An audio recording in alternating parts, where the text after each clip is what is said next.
Hola, ¿qué? Buenos días. Quería agradecer en primer lugar a Javier Portús la oportunidad de trabajar con él, y nada menos que con Rocío Dávila, en un proyecto de tal envergadura, dificultad e interés como es el de aclarar, o por lo menos esclarecer, qué pasó con los retratos ecuestres de Velázquez.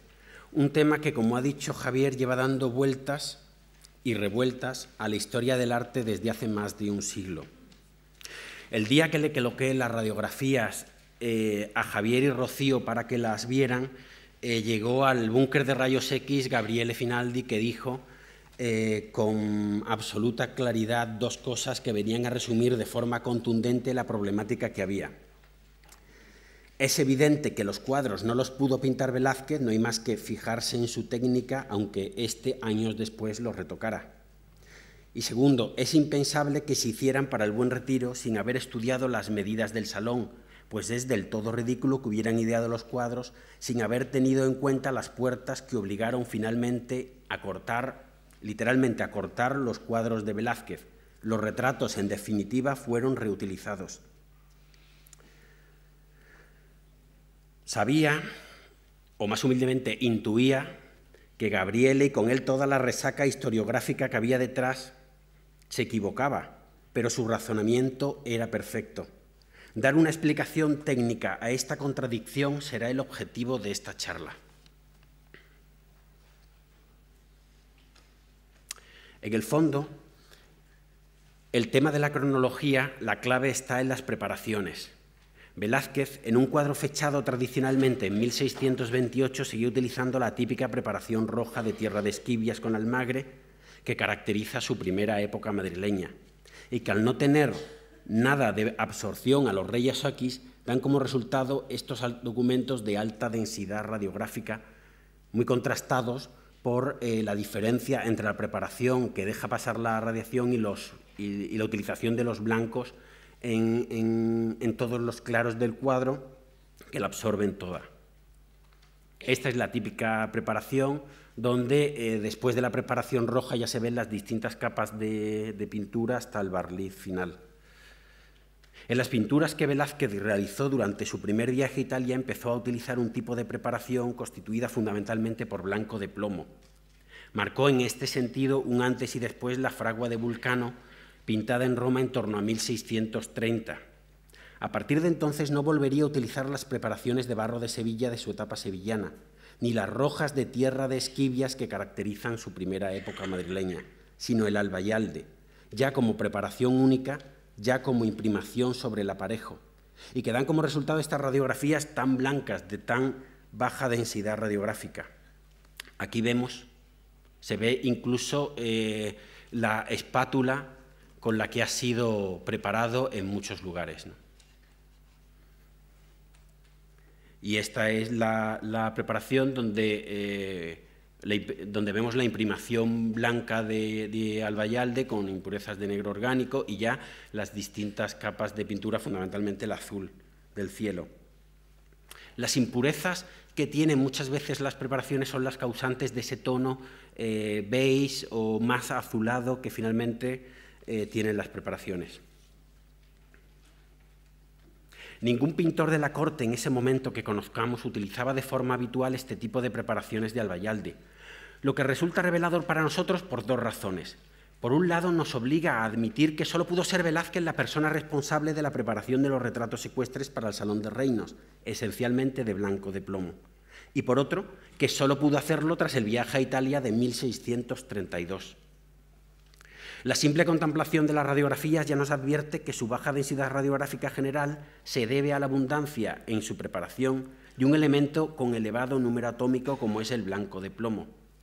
Además, se aprecian con claridad los verdaderos tamaños de los cuadros, algo que va a ser esencial en todo para el conocimiento de las obras y en el proyecto de restauración. Al haber dejado el blanco de plomo de la preparación, marcas sobre el lienzo ligeramente destensado de los bastidores originales. Aquí lo vemos en el Felipe III, aquí lo vemos en la Margarita, incluso el travesaño central se ve con claridad, y aquí lo vemos en el primer tamaño que tuvieron los retratos de los reyes.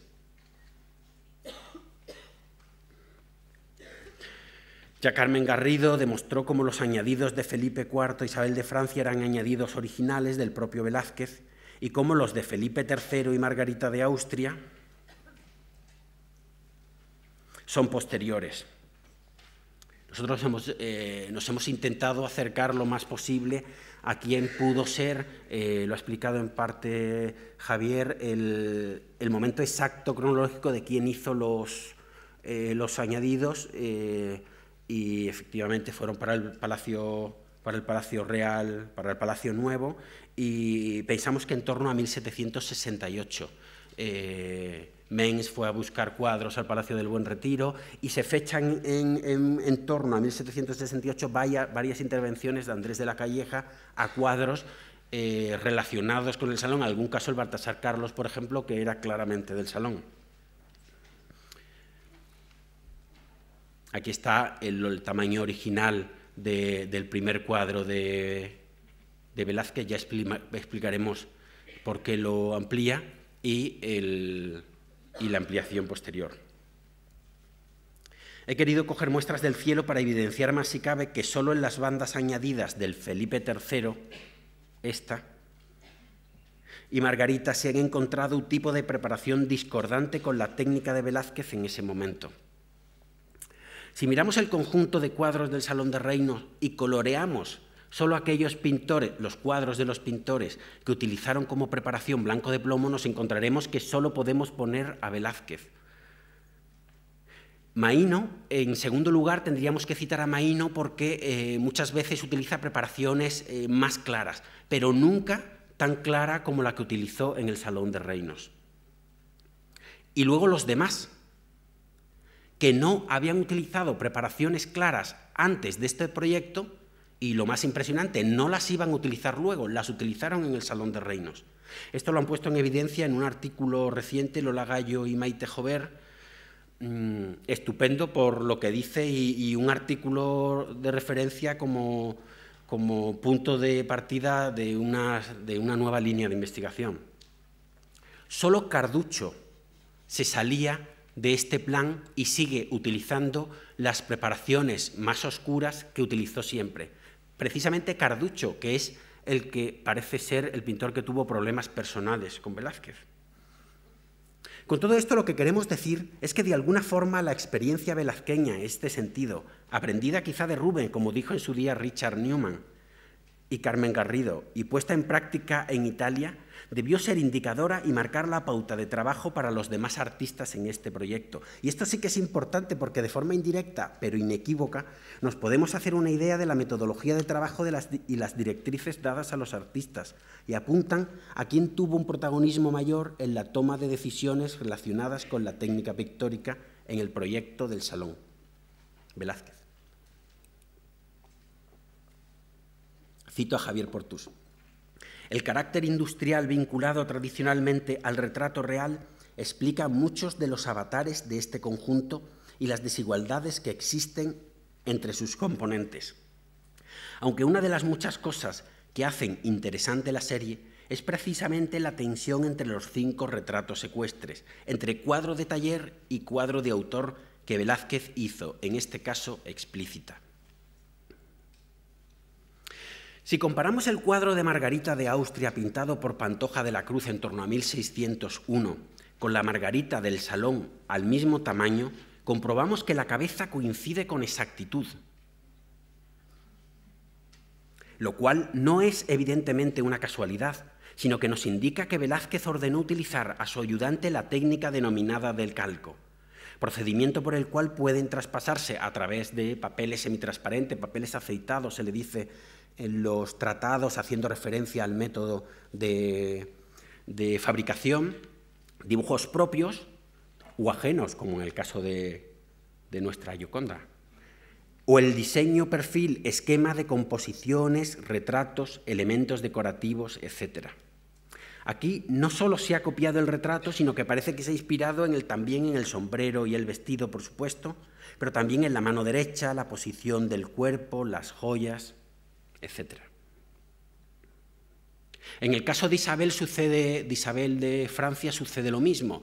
Si comparamos este retrato que se encuentra en una colección privada de Nueva York con nuestra Isabel, al mismo tamaño, comprobamos que coinciden exactamente.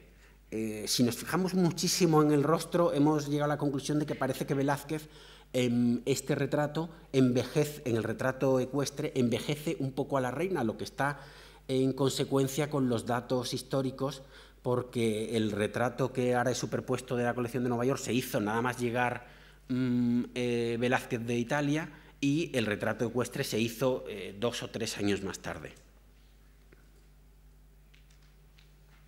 He puesto solo 2 ejemplos de calcos anteriores a Velázquez y que anteriores a estos retratos ecuestres, y que me resulta interesante poner de relieve. Primero, el de Rubens, que calca para el cuadro del retrato ecuestre de Felipe II, el Felipe II de Tiziano, que se conservaba en el Alcázar, por lo que tiene de importancia para Velázquez la repercusión de la técnica de Rubens que hemos visto en las preparaciones. Y aunque hay ejemplos anteriores, sin ir más lejos, aquí tenemos la Sor Jerónima de la Fuente en las salas del museo, que tiene 3 copias que lo más seguro, la verdad es que no lo he estudiado, pero lo más seguro es que estén calcadas. Para mí este tiene un especial interés o significación personal, porque fue a raíz de la visión de detalles de los rostros de estos 2 retratos cuando me di cuenta que tenía la necesidad de admitir la utilización de calcos por parte de Velázquez. Más allá del tono que incluso puede deberse a la fotografía, los rostros son realmente idénticos, al mismo tamaño. Uno incluso se deleita en la búsqueda de diferencias, que las tiene, ¿no? Es decir, la pastosidad de un retrato es diferente a la de otra. Aquí, bueno, yo aprecio mejor el incipiente bigote, pero incluso detalles que parecen como más pictóricos y más aleatorios se repiten en ambos retratos. La reflectografía infrarroja del Felipe III muestra signos precisos de un dibujo en seco que vienen a señalar de forma discontinua el contorno del rostro, del sombrero, de la armadura o del bigote y la perilla, por ejemplo. También es un detalle que es bastante significativo, ¿no? Que nos habla de que seguramente se trataría también de un calco. No hemos podido asociarlo a ningún retrato que conservemos del antiguo monarca. Lo más lógico sería pensar, ya que no puede asociarse sin ningún retrato conocido de otro pintor, que Velázquez, como hizo con la Isabel de Francia, se calcase a sí mismo. Esta vez hemos pensado de la expulsión de los moriscos, donde aparecía retratado, como indica Palomino, de pie, armado y con bastón en la mano.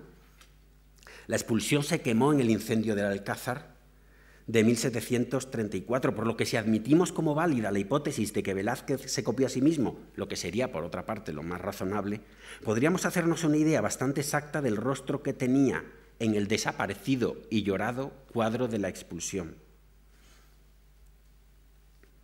La posición más de perfil del todo el caballo, que es algo que ya ha comentado Javier, la importancia que tiene con respecto a los cuadros, a la comparación con los cuadros de Felipe III, se hace aún más evidente en la reflectografía infrarroja.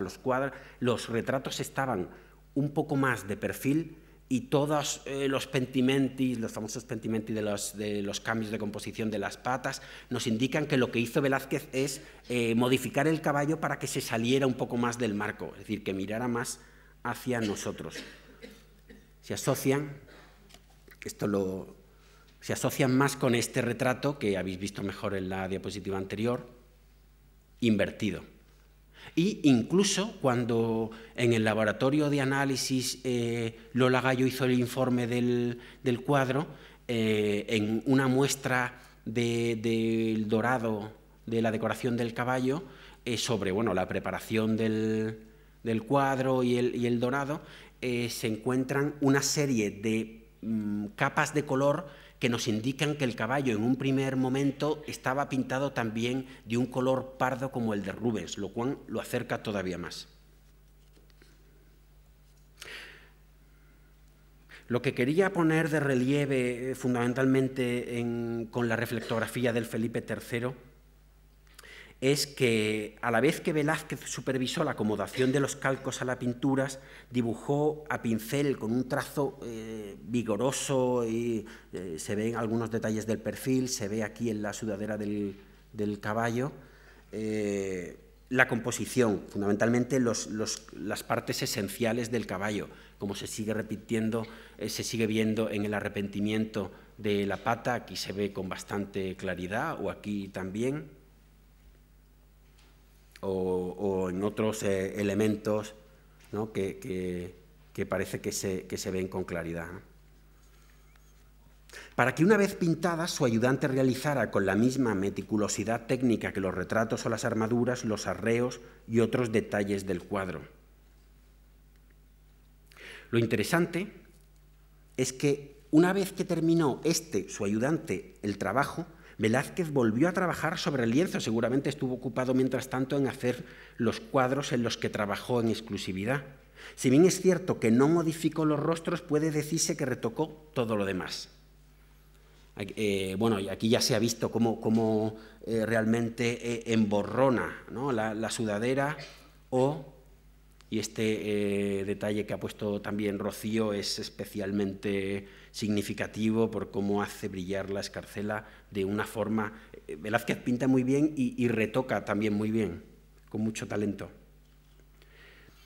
Esto es una comparación estilística, es posible que los dos cuadros los hiciera el mismo ayudante. Cuanto más se estudia Invisible, más recuerda. Aunque hay detalles después de la Margarita que parece que denotan la intervención de un tercer pintor. Además de los cambios que ya se han visto, el mismo estilo de cambios que se han visto en el Felipe III, el jardín o la estructura de los jardincitos llegaba más hacia el borde del cuadro, los cambios en las pezuñas, el borde del vestido, un cambio interesante que sin duda es de mano de Velázquez. Fijaros cómo tenía una forma más movida. La altura de esta especie de tapiz que lleva sobre el caballo también se modifica, sube. Pero lo que quería señalar es poner de relieve que el proceso creativo, las distintas fases del proceso creativo en este cuadro son iguales a las del Felipe III. Bueno, el dibujo a pincel, algunas veces con aguada, que asociamos a la primera intervención de Velázquez. Después, la precisión, aquí se ve en la mano, la precisión de un material de dibujo al seco muy poco atrevido y que se limita a señalar tímidamente los contornos. Aquí se ve también. Y tras el primer bosquejo general vendría el trabajo más extenso del ayudante en cuanto a pintura, en algunos casos destinado al olvido. Y por último el trabajo de nuevo de Velázquez, donde tapó lo que consideró oportuno y modificó otras cosas de más importancia, como de nuevo la posición del caballo. El caballo estaba más de perfil. Aquí vemos la oreja que corresponde al que estaba mirando más al fondo. Aquí estaba la otra oreja que Velázquez, de una forma muy atrevida, literalmente tachó y alargó la oreja derecha y rehizo completamente la izquierda. El último detalle es este pequeño cambio de la mano izquierda de la Madre del Rey, que también se ve en la radiografía. En principio no tiene mayor trascendencia, es una mano que mira hacia abajo.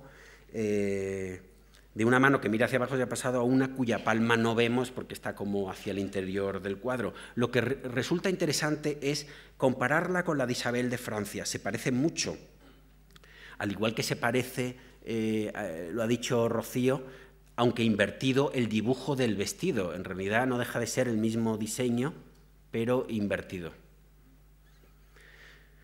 Pero al superponer una y otra mano al mismo tamaño, comprobamos que incluso este detalle, el fondo insignificante, también parece que es un calco. Nuestra visión moderna de la originalidad y desconocimiento de los procesos de los talleres quizá nos hagan creer extrañas estas prácticas que a los pintores antiguos resultarían, por un lado, de lo más normales y por otro, de lo más eficaces. La última parte de esta intervención vamos a dedicar a intentar situar los cuadros en su emplazamiento original, y este trabajo nos aportará indirectamente información sobre el proceso de ejecución y sobre la historia material de los cuadros. Esta es la foto actual del Salón de Reinos, que había sido hasta hace unos pocos años Museo del Ejército.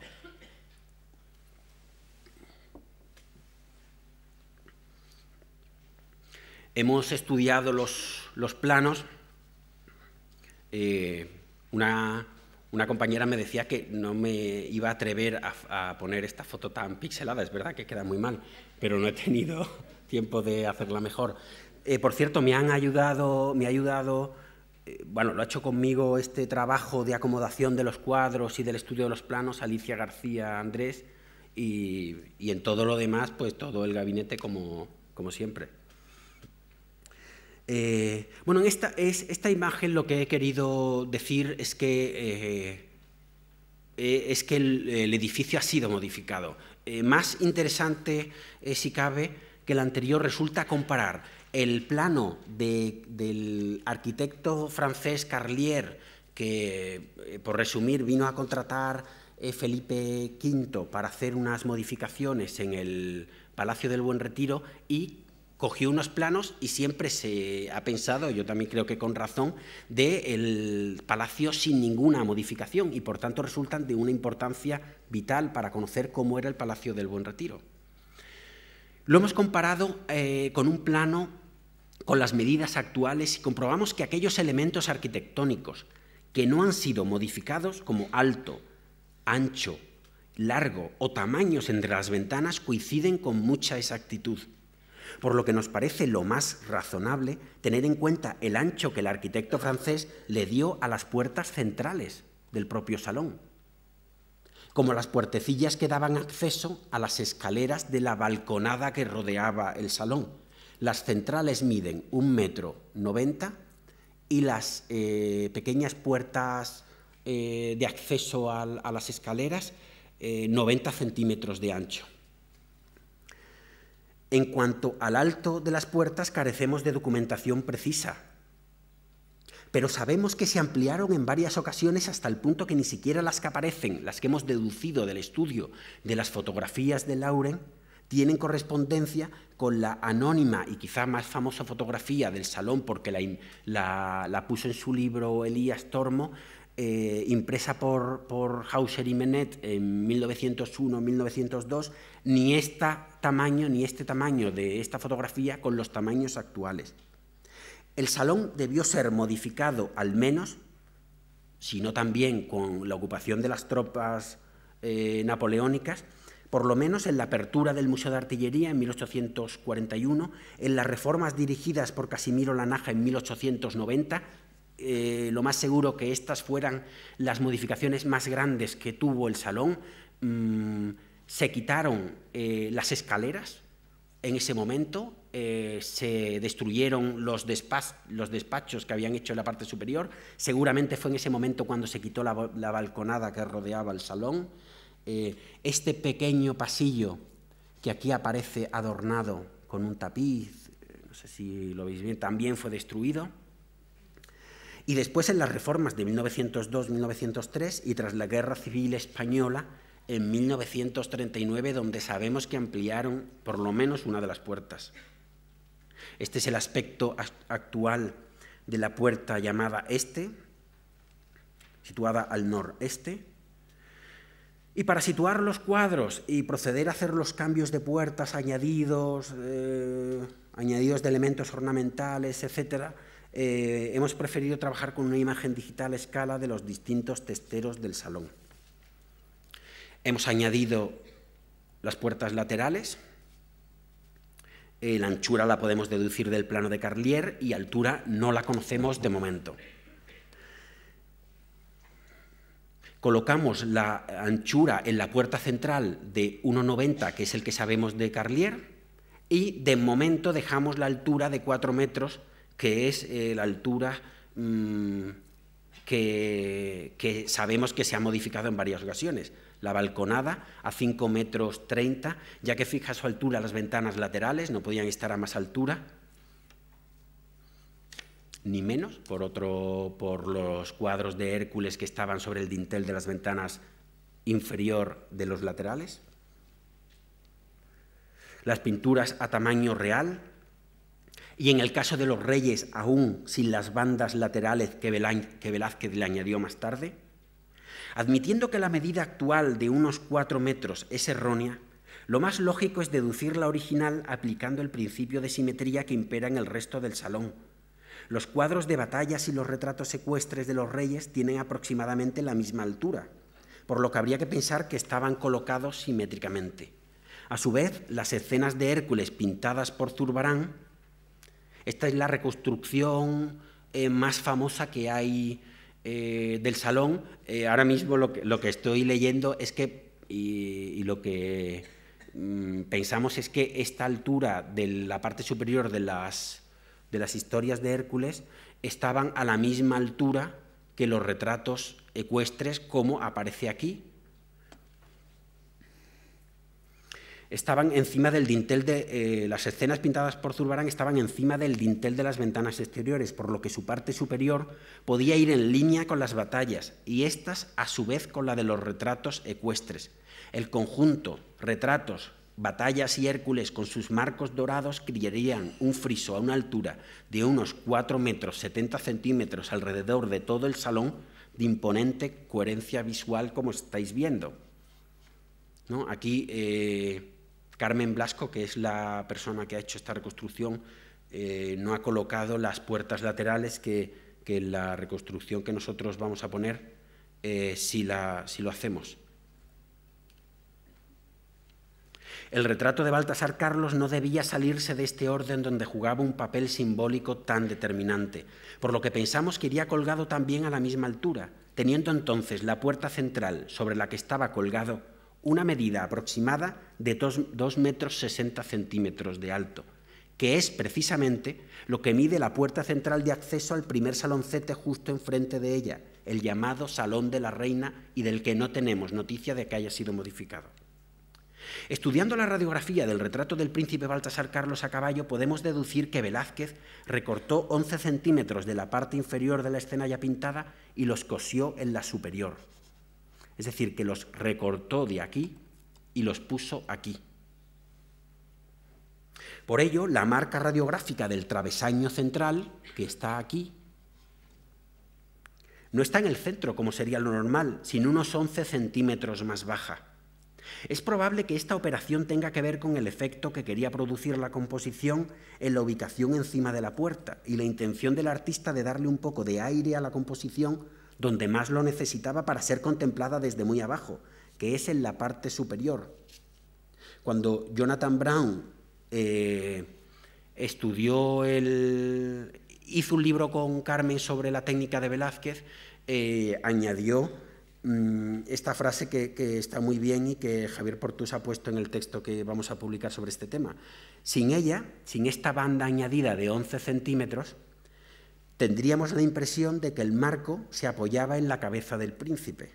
Creo que es muy oportuna la cita, está muy bien, porque es seguramente lo que sucedió. Lo que vino a hacer Velázquez fue esto: cortar abajo y poner arriba, porque esto es una reconstrucción digital que yo he hecho así un poco mal, pero lo que vino a hacer Velázquez mejor que yo fue coserla arriba y repintar el cielo. No hay muestra estratigráfica de esta parte, pero estoy convencido que si se hiciera, en principio no es una necesidad, sino simplemente no se va a coger una muestra para la hipótesis, pero lo más seguro es que si se hace, aparecerá debajo del cielo azul el marrón de la parte baja del cuadro. En todo caso, es significativo, y aquí hay muchos restauradores que lo veis como evidente, que no cosiera arriba en lo alto un paño de tela sin más, sin hacer todo este montaje de quitar el bastidor, cortar abajo y coser arriba, sino que lo más fácil hubiera sido, además con el espacio que tenía arriba, es coger un trozo de tela nuevo y coserlo sin más arriba. Es como si su dimensión estuviera prefijada con precisión entre el dintel de la puerta y la simetría con los demás cuadros ecuestres del salón. Si tenemos en cuenta que la puerta mediría unos 2,60 metros, 2,6 metros de alto, habría espacio no solo para el retrato del príncipe, sino para las escuadras metálicas, quizá también doradas como los barrotes del salón, que necesitaba la balconada como sujeción. Aquí ya hemos puesto un poco todo lo que sabemos, lo poco o mucho que sabemos del salón. El suelo octogonal con azulejos en las esquinas, las mesas doradas de madera dorada con tablones con piedras de jaspe. En la última reconstrucción que se está pensando, y nos hemos enterado hace unos días que fuimos al salón a medir unas cosas, se vuelve a quitar la balconada superior porque no han encontrado en el master plan que hicieron para ver qué se hacía con el Salón de Reinos, se buscó concretamente y no se encontraron las vigas de madera internas imprescindibles para su sujeción. Yo creo que aún no se ha pensado que la posibilidad es poner unas escuadras metálicas, por otro lado, de lo más barrocas. En cuanto a las puertas laterales, aceptando la hipótesis que hemos venido planteando de una altura superior de todos los cuadros a 4,70 y teniendo en cuenta los recortes que produjeron estas puertas en las esquinas de los retratos ecuestres, debían medir en torno a 2,20 metros de altura, que es la medida que ya hemos colocado en la imagen. Velázquez sabía perfectamente el tamaño que debían tener los cuadros, pues cabían perfectos entre las puertas. Lo sabía hasta tal punto que incluso hizo más estrechos los de Felipe III y Margarita de Austria, 40 centímetros más estrecho, porque le debieron informar de antemano que el trono, por su anchura, necesitaba un desahogo mayor que la puerta situado al otro extremo del salón, que es la que estamos viendo. Sin embargo, cuando se colocaron en el lugar que les correspondía en los testeros del salón, algo debió, ampliándose los cuadros y trasladándose las 4 pinturas 1 metro a sus extremos, sobrepasando incluso el espacio que ocupaban las puertas laterales. Es lo que en Visible ya vio Tormo en 1912 y lo que vino a demostrar definitivamente cuando se hicieron las radiografías. Las 4 pinturas tenían las esquinas cortadas. Las reconstrucciones más fiables y serias que desde entonces se han hecho muestran invariablemente las esquinas de los cuadros cortadas. Utilizaremos a partir de ahora estos 2 cuadros que son los que se han utilizado los que se han restaurado. Para la reconstrucción del trono, que en los documentos se habla siempre del dosel, más que incluso que del trono. Nos hemos inspirado en unos cuadros de época como estos, que creo que se debía parecer bastante, pero sobre todo un dosel que estaba en el propio salón, en uno de los cuadros que se pintaron en el último momento por Maíno, en que aparece además debajo Felipe IV. Y no sé si era el que estaba pegado al trono, además, pero sí, puede ser. Y esta es un poco la reconstrucción. En realidad no hay demasiadas novedades, porque si pensamos que, bueno, el suelo nos lo decían, nos lo dicen las crónicas, y el dosel lo hemos cogido del cuadro que estaba pegado al lado, y el trono no es más que una tarima a 2 niveles. Los bancos es precisamente en este sitio del salón donde posiblemente no estarían, pero se me olvidó colocarlo en la diapositiva anterior y lo he puesto aquí como ejemplo. Seguramente donde no se colocaban los nobles o quien fuera a ver las obras de teatro era justo encima del rey. Pero bueno, estaban en los 2 lados largos y quizás también en el otro testero que hemos visto antes. El hecho de que los retratos de los reyes se ampliaran, los reyes Felipe IV y Isabel se ampliaran 60 centímetros, pero no lo hicieran el Felipe III y Margarita, nos viene a informar de que el desahogo que necesitaba el trono venía a ser una verdadera necesidad estética y acaso de protocolo. Además, hay que tener en cuenta que aquí, a la derecha del trono, había una celosía, al otro lado de la celosía se colocaba el príncipe Baltasar Carlos, y aquí había un biombo, y al otro lado del biombo la mujer de Olivares. Al pensar en desplazar los cuadros más allá del límite que ocupaban las puertas laterales, a alguien se le debió ocurrir una ingeniosa solución. Las pinturas se cortarían el tamaño exacto que se sobresalían a las puertas, cortándose igualmente el bastidor y el marco, posibilitando que las 4 puertas pudieran abrirse con el fragmento de cuadros sobre ellas. De alguna forma se materializaba así la exageración imposible de Jean Muret, que exclamó al visitar el palacio en enero de 1667 que en sus salas parecía haber más cuadros que paredes. Teniendo en cuenta que los 4 trozos cortados de los 4 lienzos miden de ancho 80 centímetros y que las puertas miden de ancho 90, pensamos que decidirían cortar, lógicamente, sobre la puerta no solo la pintura, sino también sus marcos dorados, teniendo estos marcos dorados 10 centímetros de ancho. El mismo Velázquez debió dirigir parte de esta delicada operación por lo que requería de destreza y porque afectaba de forma directa a sus pinturas desde el punto de vista estético y de conservación. Las radiografías indican que el ajuste se hizo con cuidado y seguramente supondría un pequeño éxito, pues cerrada la puerta no se distinguiría a unos 4 o 5 metros más que una fina línea oscura en la pintura y en el marco que separaba la escena general del fragmento cortado. Javier Portus me puso sobre la pista de un tapiz que había en un palacio real donde de alguna forma se hizo algo parecido, que es en el Pardo.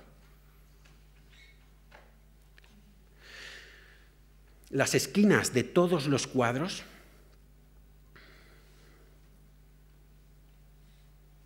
izquierda de los reyes y derecha de las reinas se cortaron con la mayor precisión posible, colocándose sobre un nuevo bastidor.